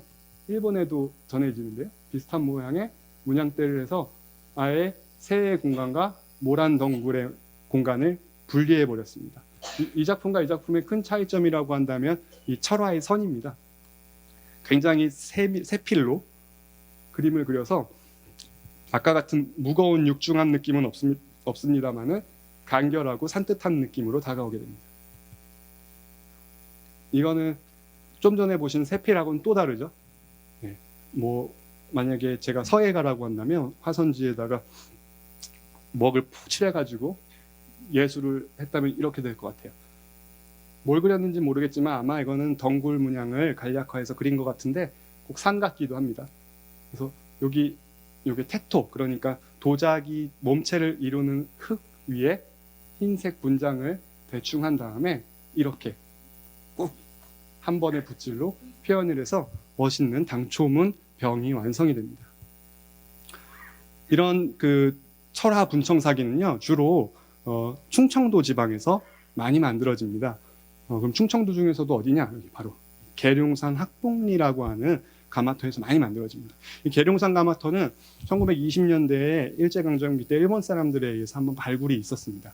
그러던 것이 1990년대 초에 국립중앙박물관하고 화암미술관이 같이 공동 발굴을 해서, 이건 그때 사진인데 일제강점기 때 발굴조사보고가 조금 오류가 있었다는 것을 바로잡았죠. 그래서 주로 계룡산 학봉리에서 만든 것들이 철화분청사기다 이렇게 아시면 되겠지만, 오해하시지 말아야 할 것은 이 계룡산에서는 무조건 철화만 만든다 이렇게 생각하시면 안 됩니다. 실제 출토된 것들을 보면요, 철화분청사기보다 더 많은 일반적인 분청사기, 인화분청사기나 이런 것들도 나옵니다. 그 중에서 가장 특징적인 게 철화분청사기라는 것입니다. 그러니까 지금 3층 분청사기 전시실에 가시면요, 이 계룡산에서 출토된 파편들을 하나의 평장에다가 한꺼번에 넣어서 전시하고 있으니까 철화뿐만 아니라 다른 것도 함께 보실 수가 있습니다. 그러면 이제는 충청도랑 전라도 봤으니까 경상도도 봐야 하지 않겠습니까? 경상도는 그럼 어떤 특이한 기법을 만들었나? 조질 인화 기법이라는 겁니다. 조질 인화 기법은 특별한 건 없고요. 이전에 보셨던 1430년대에서 60년대에 주로 만들었던 인화 분청사기를 꼼꼼하지 않게 만드는 겁니다. 원래 꼼꼼하다면 이런 모습이어야 되지 않습니까? 도장 콩콩콩콩 찍어서 흰색 흙을 넣고 깔끔하게 다듬은 이런 모습이어야 되는데요. 여기 마침 또 합천이라고 되어 있네요. 그러다가 이제 꼼꼼하지 않으려면 일단 도장은 찍고 훅 하고 흰색 흙을 갖다 바르고 끝냅니다. 이렇게요. 그래서 조질이라고 말합니다. 왜 경상도냐면 경상 써 있으니까요. 네. 이름표를 확실히 붙여줘서 경상도에서 이런 걸 만들었구나 라는 것을 알 수 있습니다. 또 이거는 이거대로 분청사기의 멋을 느낄 수가 있습니다. 당시에는 멋이라고 생각 안 했을 수도 있습니다만요. 비교해 보시면 최고의 품질과 비교해 보시죠. 왜 조질인지 알 수가 있겠습니다. 그래서 우리가 중앙에 1460년대 중앙에 백자를 만든 이후에 지방에서 충청도, 전라도, 경상도에서는 어떤 지방색들을 갖췄는지에 대해서 알아봤습니다. 그래서 세 가지 기법을 알아봤는데, 그 이후, 그러니까 보통 16세기 전반부, 그러니까 분청사기가 그만 만들어지는 16세기 중반을 전후한 시점까지는요, 아까 같은 것들이 같이 만들어지면서 최후에는 지금 보여드릴 귀알, 덤벙 기법들이 많이 만들어집니다. 왜냐하면 이것들이 만들어진 이유가 있어요. 이건 아까 우리가 공부했던 백자하고 관계가 있기 때문에 함께 진행을 해보시죠. 귀알 기법이라는 생소한 이름은요, 바로 이 도구 때문에 나옵니다. 이 붓을 귀알이라고 합니다. 테이프를 보시다시피 이건 요즘 건데, 이렇게 거친 붓에다가 이렇게 백토를 푸른 물을 묻혀서 이렇게 빠르게 만들어냅니다. 지금 이 도자기는 당연히 요즘에 만드는 건데, 이게 완성이 되면 어떤 느낌을 낼지 익히 짐작하실 수 있을 거라고 생각이 들어요. 이 귀알문이 아름다우려면요, 생명은 속도감입니다. 속도감. 그래서 여기선 빠른 속도감이 느껴집니다. 그런데 이게 속도감이 안 느껴지고 딱 반듯하게 정직하게 만들어지면 조금 갑갑한 느낌이 드십니다. 이게 속도감인데요, 이 분청사기를 만든 장인이 이걸 얼마나 빠르게 백토를 발랐는지 쉽게 알 수 있을 만큼 붓자국이 남아있죠. 근데 이건 어떤가요? 마찬가지로 빠르게 만들긴 했습니다만은 어딘지 모르게 선이 너무 일률적이라서 좀 갑갑한 느낌도 듭니다. 진짜 빠르게 만든 것들은 이런 것이죠. 이거는 귀할 분청사기 중에 제가 생각할 땐 가장 좋은 작품이라는 주관적인 생각을 갖고 있는데요. 이거 보시면 붓이 어떻게 지나갔는지 다 보이시죠? 네, 그렇죠. 그래서 제가 소속된 기관의 소장품이라서 작품을 소개할 때 이 작품을 한번 글로 소개한 적이 있습니다. 그래서 아주 서술을 할 때 이렇게 했습니다. 붓 3번으로 땅을 덮고 하늘을 덮고 폭포수를 흘렸습니다. 이렇게 적고 나서 이게 출판되니까 너무 창피한 거예요. 하지만 그만큼 이 빠른 3번의 붓질로 자연을 담은 것 같은 모습이 좋아서 똑같이 소개를 해드렸습니다. 근데 이게 꼼꼼하게 칠하면 또 다른 맛이 납니다. 그러니까 분청사기 귀할 기법은 제가 반복해서 말씀드리지만 속도감이 생명인데, 이 꼼꼼하게 칠하면 좀 갑갑한 느낌이 나요. 이렇게요. 이 똑같은 도자기 뒷면이거든요. 처음에 이렇게 한 다음에 이제 뒷면은 좀 잘하자 해서 이렇게 했나 봐요. 그러다가 싫어 그래서 팍 하고 끝나버린 것 같아요. 그래서 이 뒷면은 이 선의 힘이 관건입니다. 그래서 똑같은 도자기인데도 이렇게 뒷면이 이래서 보는 재미가 있죠. 마치 2개의 도자기를 가지고 감상하는 듯한 기분이 날 것 같습니다. 마치 현대 사진 작품을 보는 것 같은 아름다운 작품인데요. 국보로 지정되어 있는 백자발입니다. 하나는 비록 좀 찌그러졌습니다만은 이 도자기의 상징성 때문에 국보로 지정되어 있습니다. 1466년에서 69년 이후 경기도 광주에서 드디어 왕실은 백자를 만들어서 쓰기 시작할 때 이런 것들을 만들기 시작했습니다. 그러니까 지방은 서울에서는 백자 쓴대 라고 하니까 그래? 그럼 나도 백자처럼 보이게 만들어야지 라고 하면서 분청사기를 백자처럼 보이게 만듭니다. 그러니까 이거는 보면은 백자처럼 보이시죠? 좀 전에 보신 최신 유행 백자 발처럼 지방에서도 최신 유행 백자 발처럼 보이는 분청사기를 만듭니다. 그러니까 이걸 깨보면 속은 하얗지가 않고 분청사기 모습이에요. 근데 겉에만 흰색 분장을 한 거죠. 근데 제목이 덤벙문이라고 되어 있습니다. 덤벙문은요, 이렇게 뭐 덤벙덤벙해서 덤벙문이 아니라 물에 빠뜨려 이렇게 흰색 물에 그릇을 덤벙하고 담근다라고 해서 그거를 표현해서 덤벙문이라고 합니다. 근데 국립중앙박물관은 제가 올라가서 보니까 분장문이라는 용어를 사용했습니다. 그러니까 하얀색 흙을 분장했기 때문에 분장문이라고도 부릅니다. 그리고 또 다른 책을 보시면 담갔다, 물에 담갔다. 그래서 담금문이라고 해서 3가지 용어가 혼재하고 있습니다. 덤벙, 담금, 분장. 그래서 결과적으로 성공을 하게 되는 거죠. 그렇지만 겉모습만 그렇지 속모습은 거기에 미치지 못합니다. 이렇게 원래 속은 이런 거죠. 겉에만 따라서 만들게 되는 겁니다. 그래서 지방에서는 이렇게 덤벙문 가지고요, 제기도 만들어요. 이건 탁잔인데요. 이 탁잔에 이걸 올려놓고 귀가 달린 모습으로 해서 아마 제사상에 술잔으로 썼을 텐데, 물에 담갔다 빼려면 손으로 어디 잡아야죠. 아마 굽을 잡았을 것 같습니다. 여기 보시면 손으로 잡아가지고 뺀 흔적들이 보이네요. 이게 생각해 보시죠. 이 그릇을 거꾸로 잡습니다. 잡아서 백톤물에 풍 담갔다가 이렇게 물 좀 흘리고요. 다시 똑바로 넣으면 어떻게 될까요? 흐르죠. 흘러버렸습니다. 이렇게. 흘렀지만 흐른 대로 그냥 쓰는 겁니다. 근데 지금 볼 때는 이 흐른 것이 안 흐른 것보다 더 재밌게 느껴지게 되는 것이죠. 저 같은 사람은 제가 이 도자사를 전공하다 보니까 종종 처음 뵙는 분 만나면 그럼 도자기도 잘 만듭니까? 이렇게 물어보시는데 지금 도자기는 잘 못 만들거든요. 진로가 아닌 것 같아가지고. 근데 제가 이 특징이 미술할 때 손에 뭐 묻는 거 이런 거 싫어해서 만약에 제가 만들었을 때 아마 이렇게 만들었을 거예요. 잡아서 백톤물에 굽까지 푹 담그면 손에 흰색물이 묻으니까 이렇게 요까지만 타협하는 걸로 해서 만들고 이렇게 흐를 때 빨리 손을 빼는 겁니다. 그래서 또 이렇게 넣어서 휙 돌려가지고 이런 모습이 나타납니다. 그래서 이거는 아마 이건 전라도에서 만든 걸로 전해지고 있고요. 그래서 D 부분을 한번 정리해 보시죠. 광주에 관요가 설치된 이후 여기요, 지방화 경향을 보였습니다. 자, 조화박지, 전라도에서 주로 만들었다고 말씀을 드렸고, 자, 철화, 충청도 위주로 만들었습니다만은 전라도 저 고흥에서도 비슷한 철화분청사기가 나와서 다른 곳에서도 주로 만들었다고 볼 수도 있습니다. 그다음에 성긴인화, 경상도에서 주로 만들었습니다. 그리고 16세기에 들어서 16세기 중반까지는 이렇게 귀할 덤벙이 확산되는데, 그 이유는 경기도 관요에서 만든 백자의 영향을 받아서 백자처럼 보이기 위해서 지방에서 자구책으로 만들게 된 것이었습니다. 그러다가 백자의 확산으로 자연 소멸하는데요.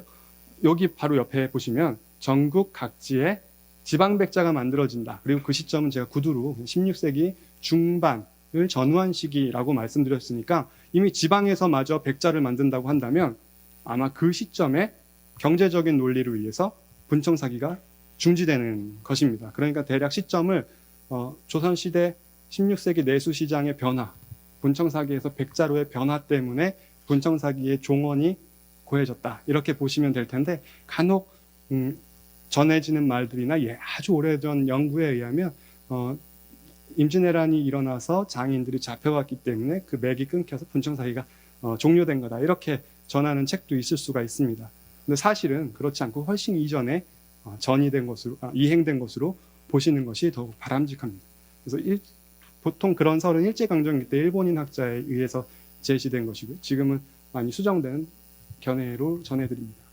그래서 이렇게 해서 표를 다 완성했는데 제가 아까 강의 목표에서 이 표를 완성한 이후, 그러니까 청자, 분청사기, 백자와의 관계를 말씀드린 이후에는 이 분청사기가 끝나는 게 아니라 계속해서 미감이 확산되고 지속된다. 이것도 강의 목표 마지막에 포함시켜드렸죠. 그래서 다음에는 시공을 넘나드는 예술적 영감의 원천이라는 제목으로 계속해서 알아보겠습니다. 이거 한번 이 도자기 한번 보시겠어요? 예쁘죠? 안 예쁘셔도 상관없습니다. 왜냐하면 분청사기는 주관적인 경향이 많기 때문에. 이 국함은 보이세요? 한 층, 세 층에 걸쳐서. 국함은 아까 많이 보셨고요. 이게 변형된 당초문 내지는 그냥 선문이라고, 초문이라고 하는데요. 이런 문양도 있고, 이거는 뇌문이라고 합니다. 그래서 요 세 가지, 국화, 초문, 뇌문, 다 우리나라 상감청자랑 상감 분청사기에서 다 볼 수 있는 그 문양들입니다. 그런데 다 모아놓고 보니까 어딘가 모르게 우리나라 것 같지 않아 보이기도 합니다. 그 이유는 이 사람이 썼기 때문입니다. 예, 여기 센 리큐 혹은 센노 리큐라고 말하는데요. 네, 이 사람은 일본 전국시대 때 활약했던 사람입니다. 처음에 오다 노부나가를 모시다가 나중에 오다 노부나가가 죽고 나서 도쿠가와 이에야스가 빠른 회군으로 정권을 잡게 되면서 이 그림은 도요토미 히데요시, 제가 도쿠가와 이에야스라고 했네, 정정하겠습니다. 도요토미 히데요시가 오다 노부나가에 의해서 권력을 잡게 됐을 때 이 센리큐를 차두라고 해서 차 선생님으로 모십니다. 그래서 이거는 1583년 센리큐가 도요토미 히데요시의 차 선생님이 된 걸 기념해서 그린 초상화로 전해지고 있습니다. 일본 중요 문화재인데요. 이 사람은 일본 오사카 남쪽에 사카이시라고 있습니다. 여기 가면은 이 사람이 태어난 자리에 집은 없고 당시에 썼을 우물물 정도만 있고 옆에 시립박물관이 하나 있습니다. 그래서 여기에서 이 사람이 태어나서 일본의 차도, 다도를 이어간 사람인데요. 이 사람이 주문을 해서 한국에 주문을 해서 만든 거라고 전해지고 있습니다. 그래서 어딘가 모습은 세부적인 모습은 분청사기하고 닮았지만 크게 봤을 때 이 기형 자체는 우리나라하고 어울리지 않아서 일본적인 느낌이 납니다. 그러니까 다시 말해서 우리나라에서는 이미 분청사기가 제작이 끝난 시점에 임진왜란이 일어나기 직전에 일본에서는 이런 걸 요청해서 미감으로 받아들인 것 같습니다. 한번 일본 얘기가 나왔으니까 일본으로 한번 가보죠. 여기 규슈고요. 여기 후쿠오카가 있고 여기가 서쪽으로 조금 가면 가라스라는 시가 있습니다. 여기서 주목하셔서 보실 지명은 가라스, 이마리, 아리타, 다케오 이 정도입니다. 이 가라스에 가면은 가마터가 있습니다. 일본 국가사적으로 되어 있는데요. 이 마을 한가운데 있는데 요 가마터에서 도자기를 만들기도 했습니다만은 주로 이 다케오, 아리타에서 만들어서 이마리, 가라스, 항구 도시죠.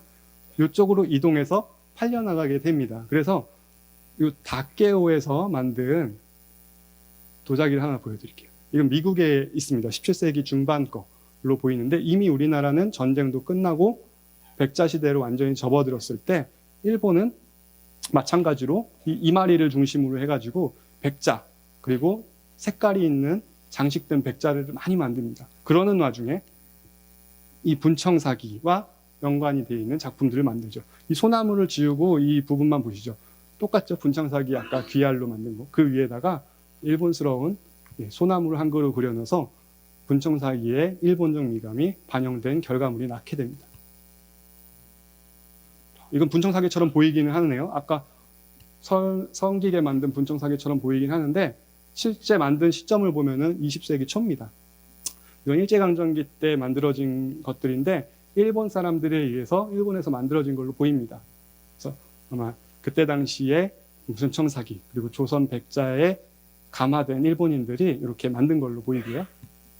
그런가 하면 현대미술에서도 분청사기의 영향을 받은 작품들이 보입니다. 가장 대표적인 것으로 윤광조 씨가 만든 작품이 있습니다. 이렇게 사진으로 보니까 좀 작아 보이는데 실질적으로는 굉장히 크거든요. 하지만 페토를 만들고 분장을 해서 이건 아까 배운 대로 조화 기법으로 새롭게 해석한 조선 분청사기를 현대적으로 해석한 작품이 나타나고 있습니다.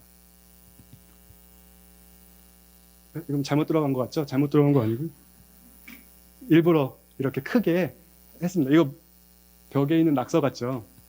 근데 이렇게 하면 작품 같죠? 이게 사이톤블리라고 하는 현대미술 작가입니다. 얼마 전에 타계했는데 미국 사람인데 휴스턴에 가면 매닐 컬렉션이라고 미술관이 하나 있습니다. 그래서 제가 출장 갔을 때 여기 한번 가보라 그래서 갔는데 이런 작품이 벽에 한가득 있는 미술관이었습니다. 어렵게 찾아갔는데 이런 작품이 있어서 어떻게 해석하나 생각을 했는데 문득 아까 처음 보여드렸던 분청사기하고 굉장히 닮았다라는 생각을 했습니다. 이건 또 어떤가요? 이건 강렬하죠. 네, 이것도 작품입니다. 이거는 뉴욕에 가면은 모마 현대미술관이 있는데 그 유명한 잭슨 폴록의 작품입니다. 50년에 만들었네요. 이런 작품이 있는데 이렇게 하면 어떻게 보이세요? 저는 이거 보여드릴 때 그 선생님들께서 어떤 생각을 가지실지를 한번 생각을 해봤어요. 제가 이렇게 보였을 때, 이건 현대미술이랑 분청사기랑 무슨 상관이 있겠어? 이렇게 생각하셔도 정답이고요. 시각적으로 봤을 때, 유사한데? 라고 생각하실 수도 있습니다. 그러면은 잭슨 폴록, 아까 말씀드렸던 사이톤블리 이런 사람이 조선의 분청사기를 보고 감화를 받아서 만들었네. 그런 건 전혀 또 아니거든요. 제가 말씀드리고 싶은 건요. 그냥 시각적으로 봤을 때 유사성입니다. 감상이 자유롭다고 한다면은 이 오른쪽에 있는 분청사기를 보면서 우리 역사적으로 생각할 수가 있죠. 이게 지방화되면서 이렇게 자유분방해진 거야. 이렇게 생각할 수도 있겠지만 그런데 가만히 보니까 현대미술에 있는 모습하고도 굉장히 비슷해서 내가 이 역사 공부를 위해서 분청사기를 감상하다가 뜻밖의 현대미술을 만난 것 같다. 이렇게 생각할 수도 있는 겁니다. 그럼 이왕 말이 나온 김에 다른 작품들도 한번 볼까요? 이건 이종산 선생이 그린 대지라는 1990년 작품입니다. 아까 보셨던 작품 중에 있어요. 제가 보여드리려고 하는 작품이에요. 이렇게 보면 어떠세요? 제가 또 말씀드리지만 이분이 이걸 보고 따라 그린 게 전혀 아닙니다. 이분은 이분의 작품 세계를 표현한 거고 이거는 지방 도공이 그냥 간단하게 덩굴문을 표현한 것 뿐입니다. 하지만 이 작품을 우리가 이미 알고 있다면 이 병에서 이종상의 대지를 떠올려 볼 수도 있는 것이죠. 이건 요즘에 전 세계적으로 인기 있는 단색화 작품의 하나인 김한기 선생님의 작품입니다. 69년 작품인데요. 이거 아까 처음에 도입할 때 했던 인화 분청사기입니다. 인화 분청사기는 하나하나 점을 찍기도 하는데 하나하나 찍지 않고 한 줄 나란히 요만큼이 한 줄인 거 보이시죠? 층층이 있죠. 그래서 보통 한 줄에 제가 세운 한 10개 정도 있고요. 이게 한 10층 정도 됩니다. 그래서 쭉 돌아가면 수없이 많은 국화꽃이 피어있는 작품인데요. 그 이어지는 점점들이 마치 요즘 유행하는 단색화를 보는 것만 같습니다. 더 큰 작품엔 이런 것도 있고요. 크게 보면은 어떠세요? 비슷해 보이기도 하시죠? 네. 그래서 한번 전시를 할 때 이런 거 같이 한번 전시해 보면 어떨까 해가지고 이미 끝났습니다. 작년에 했던 전시인데 이렇게 분청사기를 모아서 전시하면서 현대미술도 같이 전시를 해봤습니다. 그렇게 해서 우리가 처음 2시간 전에 시작했던 고려 청자, 그리고 인화분청사기, 상간분청사기, 인화분청사기, 그리고 백자, 그리고 그 이에 이어지는 지방 분청사기, 그리고 귀알덤벙까지 알아봤고요. 또 현대미술, 그리고 당시의 일본, 그리고 뒤이어 만들어지는 20세기 초반의 분청사기의 영향을 받아 만들어진 작품까지 알아봤습니다. 그래서 제가 이번 강의가 끝날 때는 처음에 보여드렸던 이 작품을 다시 보여드린다고 말씀을 드렸습니다. 그러면서 제가 처음에 여기 위에다가 몇 마디를 썼죠. 네. 그래서 처음 시작할 때 선생님들께서 보고 웃어주셔서 참 다행이라고 생각했는데 그건 사실 제가 한 말이 아니고요. 네, 국립박물관장을 지내셨던 최순우 선생님께서 책에 쓴 말을 이 작품을 보고 쓰신 말을 그대로 좀 따본 겁니다. 그 말을 딴 이유는요, 다른 데 있지가 않습니다. 그 작품을 감상할 때 그 말이 굉장히 저를 편안하게 해줬습니다. 왜냐하면 알면 좋고 모르면 그만이거든요.